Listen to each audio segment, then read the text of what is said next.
We're here to help you get that knowledge you need, quickly but thoroughly, giving you that essential shortcut to being well-informed. Today, we're diving deep into, well, a really common human experience, something we all do. But for English learners, it can often feel like the ultimate challenge. Pretty high stakes, actually. We're talking about successfully navigating the whole experience of eating out at a restaurant. Oh, absolutely. It really is like a full contact linguistic sport, isn't it? You're managing conversation, sometimes unexpected questions, different accents, all that specific vocabulary, plus money stuff. And you're doing it all while you're probably hungry, maybe feeling a bit of social pressure. Exactly. And, the ability to just move smoothly through that whole restaurant interaction, that's a huge sign of real-world confidence. So our mission today, we've got some great source material to guide us. Yeah, I saw that. We have a dialogue that actually covers some tricky situations, like allergies. Ooh, important. And a really comprehensive guide that walks you through the whole dining process, step by step. Our goal is basically to help you get to conversational fluency in the specific environment. And we're going to be really laser focused, I think, on the specific words you choose, but maybe even more importantly, on how your English sounds. We really want to unpack those crucial contractions, those pronunciation shortcuts. Because that's what makes the difference, right? Between sounding like you just memorized a phrase book and sounding like a natural, confident speaker. Yeah, we're trying to extract the tools that can turn what feels like a stressful transaction into just a comfortable, hopefully enjoyable conversation. We're looking at English spelling and correct pronunciation as like these interconnected keys to really getting fluent. Okay, let's unpack this. All right, so we're starting this deep dive right in the middle of it, really. Exploring the language from that sample dialogue first. It immediately shows this contrast, doesn't it? Yeah. Between a great dining experience and, well, potential disasters. What really stood out to you in the words used to describe things? Well, what's fascinating, I think, is that the sources go beyond just, simple words like good or nice. They give us these really descriptive words that show genuine feeling. So for positive stuff, the language is quite vibrant. You hear fantastic, and interestingly, it's used not just for the food sometimes, but maybe the decor too. Oh, right. And then beautiful seems often reserved for the atmosphere, the look of the place, or maybe how a dish is presented. And we noticed that subtle difference in praising the food itself, didn't we?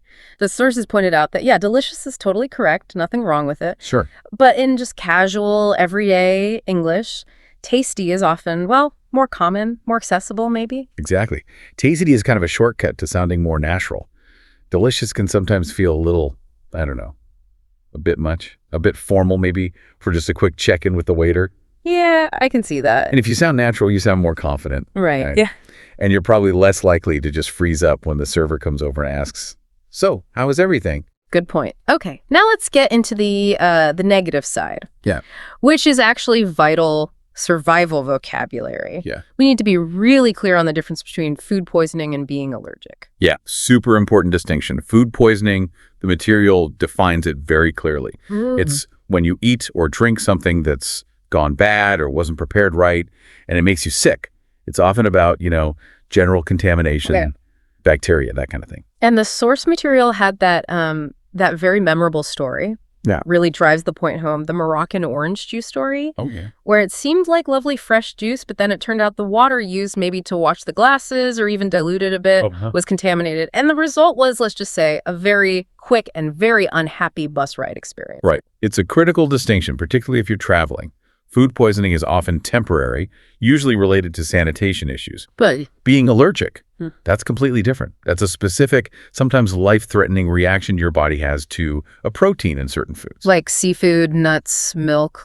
Exactly. Seafood, nuts, milk, soy, eggs, the list goes on. And if you have an allergy, there can be zero ambiguity in how you talk about it. You must say, I am allergic to peanuts, not just, oh, I don't really like peanuts. Yeah, that difference could literally be life or death. It really could. Safety first. Absolutely. That ability to communicate a medical need clearly is just a fundamental life skill in any language. Okay, moving to more conversational vocabulary now. The dialogue introduced the phrasal verb check out. Right, check out. It sounds simple, but it carries a lot of, conversational energy. It basically means look at or investigate or go see something. You hear it all the time in informal chat. Like, I need to check out that new movie. Exactly. Or like the source example, I check out the new cafe next door. It implies you went in intentionally, had a look, formed an opinion, a casual exploration. Sets the expectation nicely. Okay, then we look at the types of places we might check out. The sources mention bistro. Yeah, bistro is a good word. It gives you an immediate picture, doesn't it? Usually it suggests a small, pretty informal place, often with a European feel, maybe French. And crucially, it's usually moderately priced. So it feels a bit special, but not, outrageously expensive. It suggests quality and intimacy without being stuffy. Right. Not cheap, not super fancy. Got it. Now here's one I love because it's so idiomatic. A hole in the wall. We should probably spend a moment on this because its meaning really depends on the context, doesn't it? Absolutely. The source defines it straightforwardly. A very small, often inexpensive restaurant or bar. But culturally, especially among people who love food, foodies, this term is almost always used affectionately, positively. Yeah, it's like the lack of fancy stuff, the small size, the basic decor. It suggests they put all their energy and money into the food. Exactly. It implies authenticity. When someone recommends a great little hole-in-the-wall taco spot, they're signaling two things. One, it's probably cheap. And two, the food is likely amazing, authentic. Because it has to survive on its reputation, not on looking fancy. It's like a badge of honor, implies a hidden gem. Maybe the best pizza slice, the most authentic pho. Yeah, it's like insider knowledge. It is. And it's important for the learner to know that if they just see the words written down, hole in the wall, it might sound negative. But listen to the tone when someone says it. It's almost always enthusiastic. It's quite an advanced bit of vocab, actually. Makes you sound like you know your stuff. Okay, let's switch gears to expressing preferences. First, how to say you want something right now, in the mood for. Right. When you're in the mood for something, it means you have a current, immediate desire for it, whether it's food, an activity, whatever. It emphasizes the right now feeling. I'm really in the mood for something spicy tonight. Or, I'm not really in the mood for a movie. It's very flexible. And the polite way to say you don't want something, this one's a gem, not all that crazy about. I think this is brilliant because it adds that layer of social padding. It softens the note without being blunt or rude, like saying, I hate it. That social padding is absolutely key. If a friend suggests, say, going shopping, and you really don't enjoy shopping, you can say, I'm not all that crazy about shopping. It's much smoother, much more polite than just, no, that sounds boring. It signals a kind of mild reservation, not a harsh dismissal. But okay, here's a thought. Does it risk being misunderstood? Like if you say, I'm not all that crazy about that idea, could your friend think you just need a little persuading when actually you really don't want to do it? That's a really good point, and it comes down to intonation and what you do next. If you want to gently shut it down, you use that soft refusal, not all that crazy about, and then you immediately pivot. You offer an alternative. I'm not all that crazy about horror movies, but I'd be totally in the mood for a comedy if you are. The pivot. Exactly. Yeah. Combine the polite no with an immediate counter-suggestion. That's the fluent, socially adept move right there. Okay, this section feels absolutely critical for anyone listening because it's really about moving beyond just correct English spelling on the page. Right. And getting the pronunciation right, getting that natural flow. Okay. If you want to sound natural, you just have to get comfortable with contractions. They're the pronunciation shortcut. They're completely essential, and not just for speaking, for listening too. If you don't recognize the contracted sound when you hear it, you're just going to miss things in fast native speech. Contractions kind of push sounds together, and that radically changes how things sound compared to how they're written. Yeah, the source dialogue gives us a great example with asking for and giving suggestions. The difference between the full phrase and the way people actually say it is huge. So the full phrases are like, do you have any suggestions? Or do you have any ideas? Right. And giving suggestions. I would recommend giving it a try, or you have got to give them a try. Now, if you say those full phrases slowly and deliberately, you sound a bit like a textbook or a robot. Yeah. Fluency is partly about efficiency, about smoothness. So let's break down the mechanics a bit. The contraction for I would is I'd. Spelling's easy, I''D. But what happens to the sound? Well, the word would basically disappears, doesn't it? It just leaves that little D sound attached to the I. Think about the mouth movements. I would recommend. That's 3 distinct movements. But I'd recommend much smoother. It flows right together. You really notice it when it's followed by another verb, like I'd have. The spelling looks clear, but the sound gets really merged. Okay, and then the big one for informal English, you've got to, which becomes you gotta, sometimes written G-O-T-T-A to show the sound, or just you got to. This is a perfect example of what linguists call reduction. The word have just vanishes completely, and the word to gets reduced to a really soft sound, often just a schwa, like re, or sometimes just a city sound merges. Yeah. You have got to requires quite deliberate mouth work. You got it. Just flows. Changes the feel too, right? Less formal, maybe more urgent. Definitely. And this reduction of to down to ta or he happens all over the place. Want to becomes wanna. Going to becomes going. Which is a massive listening challenge, isn't it? If the server speaks quickly and says, you got to try the special, and you, the learner, are listening for the full, you have got to. You've missed it. Yeah, the sentence is gone before you've processed it. The spelling just doesn't match the sound you heard. Exactly. And we could even go deeper. Think about even more common contractions that shape how casual speech sounds, like in questions. What are you going to order? Nobody really says it that clearly and slowly in conversation. Right, you're much more likely to hear something like, what you gonna order? That what you sound. WHATCHA, maybe. Yeah, that phonetic fusion is exactly it. The T from what blends with the R and U. What? Mm-hmm. Yeah, or think about, give me the menu. Do people say that? Almost never. It's give me the menu, right? GIMM. Exactly. And look, this isn't sloppy English. This is just efficient, natural delivery. And it's precisely what learners need to be able to understand in real time. So the benefit here is really two things, isn't it? One, when you use these shortcuts, you gotta want it with your own speech instantly sounds more fluent, more natural. And two, when you can recognize them, when you hear them, your listening comprehension just leaps forward. You stop trying to match every single written letter to the sound. You start hearing the actual flow of the conversation. Yeah. And this is precisely why we have to focus on correct pronunciation just as much as correct English spelling. The way a word looks in a textbook, that's often only half the story of how it's actually used in speech. Mastering these reductions unlocks that other crucial 50%. Okay, so with that fluency toolkit sort of established, let's walk through the actual dining experience step by step using our detailed guide. Starting with phase 1, arriving and getting seated. This is your first contact, that crucial first impression with the host or hostess. And simple politeness is the way to go. A friendly hello or good evening, depending on the time, but right after that greeting, you need to deliver the key info clearly. A table for number, please. Keep it short and clear. A table for 2, please. A table for 4. Exactly. Then you'll likely get the reservation question. Do you have a reservation? If you do, easy peasy. Yes, the name is your name. But if you don't, you need that polite pivot we talked about earlier. No, I don't, but do you happen to have a table available for number? Right. That but transitions smoothly from the no to the actual question. And assuming they do have space, you'll probably hear some standard directions like, right this way, please. Mm-hmm. And often followed by the promise, your server will be with you shortly. And shortly is the key word there, meaning soon, right?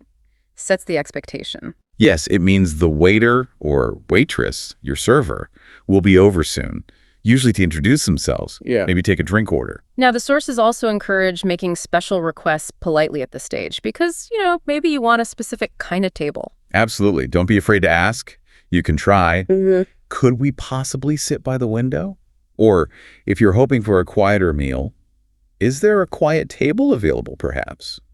Using those modal verbs like could or can automatically makes it sound polite. And what if they can't accommodate it? Well, you listen for the polite refusal. Something like, I'm so sorry, that area is actually full right now, but I can offer you a nice table over here. They'll usually offer an alternative if they can. Good service tries to help. Okay, so this first stage is really about being confident, proactive. You're managing the start of the experience. Exactly. Now let's move into phase 2, understanding the menu and placing your order. And I think we have to talk about how menus themselves have changed, like the sources pointed out. The menu is your guide, but that guide can look really different these days. Totally. You still have the traditional structure, sometimes appetizers, main courses, sides, drinks, desserts, and maybe sections for vegetarian, vegan, gluten-free chef's specials. But the format, it could be paper, could be a booklet, could be a big board on the wall, a tablet, or increasingly that QR code you scan with your phone. Right, which can be its own mini challenge if your phone battery is low or the signal is bad. True. And that technological shift actually impacts the timing of the interaction. A paper menu gives you a quiet moment to read. A QR code might mean you're squinting at your phone while the server is waiting. So you absolutely need to know how to ask for clarification.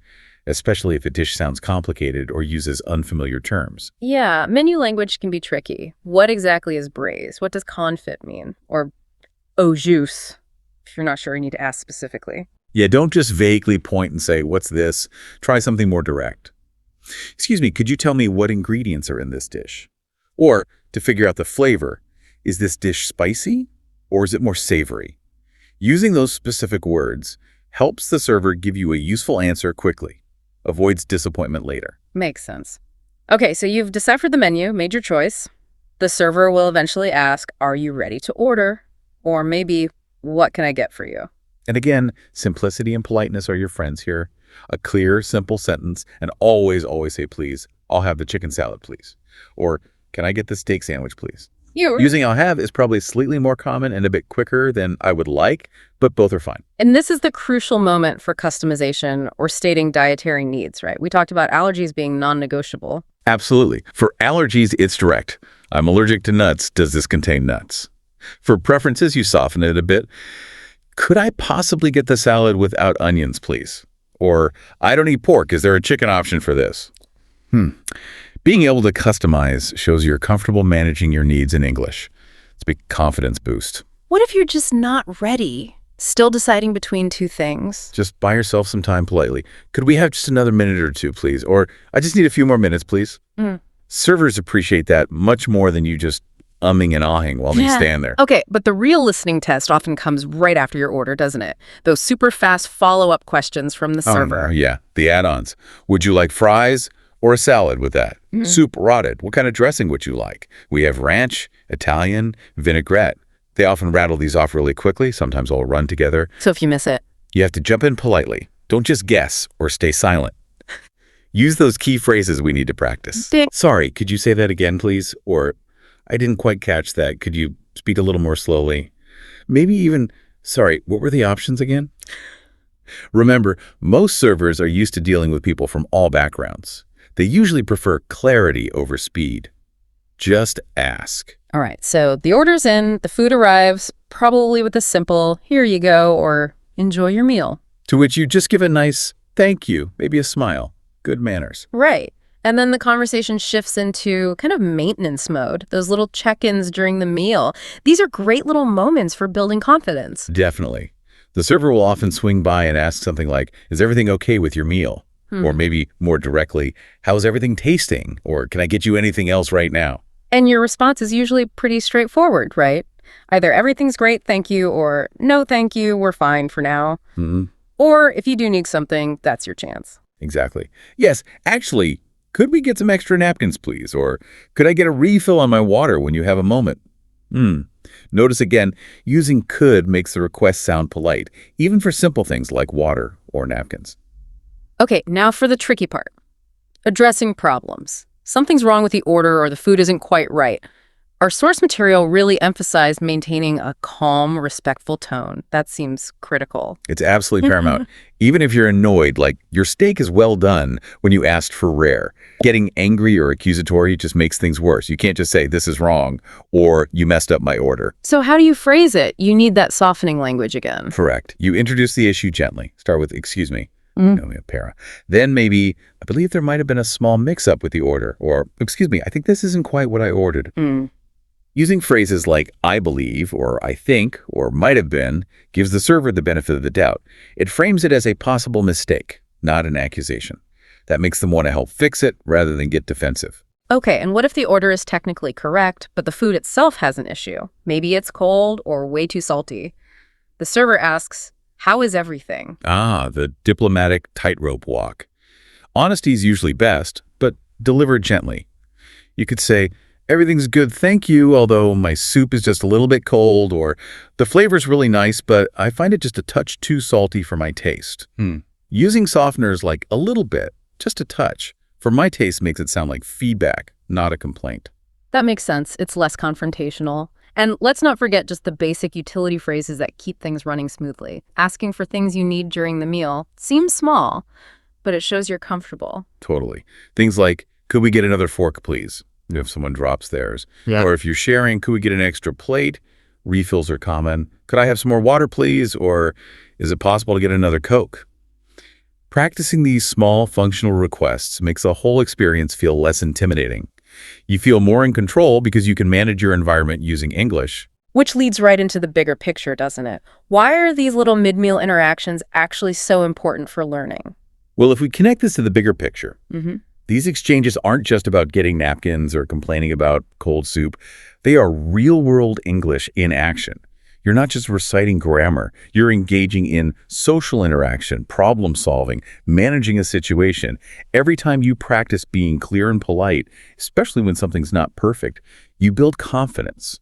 You realize, okay, even if something goes wrong, I have the English skills to handle it. That builds resilience. And the positive side matters too, right? Not just focusing on problems, actually saying something nice if things are good. Oh, definitely. If the soup is delicious, say so. This soup is really tasty. Or a simple, thank you for checking on us, everything's great. Mm-hmm. Showing that appreciation, making those positive comments, turns it from just a transaction order, food, get food, pay, into more of a social exchange. And that's what natural conversation is really about. Okay, our restaurant journey is nearing its end. We're at the final stage. The financial exchange. Paying the bill. This often feels like the last hurdle, maybe because it involves specific money terms and also that social etiquette minefield, particularly around tipping. Yeah, it can feel a bit pressured sometimes. Yeah. First step is just getting the server's attention when you're ready. Usually you don't need to shout or wave frantically. Just making eye contact, maybe a slight raise of the hand when they glance your way, is often enough in most places. Then comes the key request, asking for that final piece of paper. And here's where we hit that regional difference, the source material flagged up. The word for the document itself. Exactly. If you're in the UK, Australia, New Zealand, many places, you'll typically ask, could we have the bill, please? Mm-hmm. But if you're in the United States or Canada, it's much more common to hear and say, can I get the check, please? Mm-hmm. It's crucial for learners to know both bill and check mean exactly the same thing in this context. The final statement of what you owe. Good tip. Okay, so the bill or check arrives. Step 1. Actually look at it. Yes. Don't just blindly hand over your card. Glance over the items. If you think you spot a mistake. Use that polite correction strategy again. Exactly. Excuse me, I think there might be a small mistake on the check. Or, sorry, I don't think we ordered this dessert. Could you double check that for us, please? Keep it calm. Frame it as a possible error. Okay, now on that bill check, there are likely 2 extra charges besides the food that learners need to understand clearly. Tax and tip or gratuity. Right. Tax is the sales tax added by the government. Yeah. It's often not included in the menu prices you see, so the total will be higher. That's usually non-negotiable. The tip or gratuity, same thing, is the extra money you leave specifically for the server, for their service. And the sources were very clear. Tipping customs vary hugely around the world. In the US, for instance, it's a very strong expectation, usually 15% to 20% or even more, unless a service charge is already included on the bill. Which leads to the key question, especially if you're traveling. Is service included, or should I leave a tip? That simple question saves so much awkwardness. If service is included, sometimes called service comprise or similar, then leaving a large extra tip usually isn't necessary, although maybe a small extra something for really outstanding service is always nice. Okay, you've checked the bill, figured out the tip situation. Now, how to pay? State your method clearly. You need the right words. I'll pay in cash. Or, more likely these days, can I pay by card? Using the word card is pretty universal. You might sometimes need to clarify, do you take credit cards? Or is Visa, MasterCard okay? Right. And the final, potentially tricky bit, splitting the bill if you're eating with friends. Yes. This needs a bit of care. The phrase itself is direct. Can we split the bill? Or could we pay separately, please? But the really crucial etiquette point from our sources is talk to your friends about this before you ask the server. Agree among yourselves how you want to split it evenly. Pay for what you ate, how many cards. Getting that sorted first makes it way easier for the server. Good advice. Avoids that awkward huddle around the payment machine. And then, as you're leaving, just a final polite closing. Yeah, simple but important. Thank you very much. Or the food was great, thank you. Or we had a lovely time. Just leave on a positive, polite note. So that completes the whole step-by-step walkthrough. But, as you said, the deep dive doesn't really end when you walk out the door. There's that final, really essential phase. The confidence cycle, looking back at the experience to learn from it. Exactly. Yeah. The sources strongly suggest you should actively reflect after the meal. Ask yourself some specific questions. Don't just think, oh, that was okay, Or that was hard. What kind of questions? Things like, did I hear any new words or phrases tonight? Did I manage to use those contractions we talked about to sound more natural? Was I able to understand the server, especially those fast follow-up questions? And maybe the most important one, did I feel comfortable enough to ask for clarification when I needed it? Did I ask for the dressing options again? Did I ask what braised meant? Right, that shifts the learning from just passive listening to active review and planning for next time. And the sources really stress that making mistakes is totally normal. It's part of learning. Even native speakers mix things up sometimes. Absolutely. What matters is the effort, the willingness to try, and learning from it. Every single time you use your English in a real situation like this, you are improving, even if it doesn't feel perfect. You also pick up on that cultural context, don't you? Service styles are so different everywhere. Hugely different. Some places are very formal, others super casual. Service might be really fast-paced in a busy city diner, or much slower and more relaxed in a different setting. Learning to listen to the tone of the place, the pace, helps you adjust your language too. Knowing when a formal good evening is right, versus a cheerful hi there at the counter. So the big message seems to be preparation and just being willing to engage are key. Practice the phrases, maybe learn some common food names beforehand, say things out loud. Make it muscle memory. So when you're in the moment, feeling a bit of pressure maybe, the language comes out more easily, more naturally. The core takeaway feels really powerful then. Every single time you go to a restaurant, it's genuine, real-world practice. It builds your independence, your confidence. You're using English as the tool it's meant to be for connection, for communication, for getting things done. This whole experience, it really is a full linguistic workout. It really is. Which actually brings us to a final thought, a question for you, the listener, to maybe chew on. We talked about those soft refusals, like they're not all that crazy about, and making polite suggestions. So imagine this. A friend suggests a really heavy, maybe expensive steak dinner, but you're just in the mood for something lighter, more casual. How could you combine I'm not all that crazy about with a specific counter suggestion, maybe using those contractions like I'd or wanna, to gently steer the plan without sounding rude or dismissive? Yeah, think about how you'd make that sound smooth and friendly. Maybe something like, steak sounds good, but I don't know, I'm not all that crazy about something that heavy tonight. Actually, I'd kind of rather check out that little hole-in-the-wall taco place we saw. Practice getting that polite, merged sound. Listen for those tonal shifts when people make suggestions or refuse politely in conversations you hear. If you start noticing that, you'll find yourself not just ordering okay, but actually enjoying the conversation around the meal too.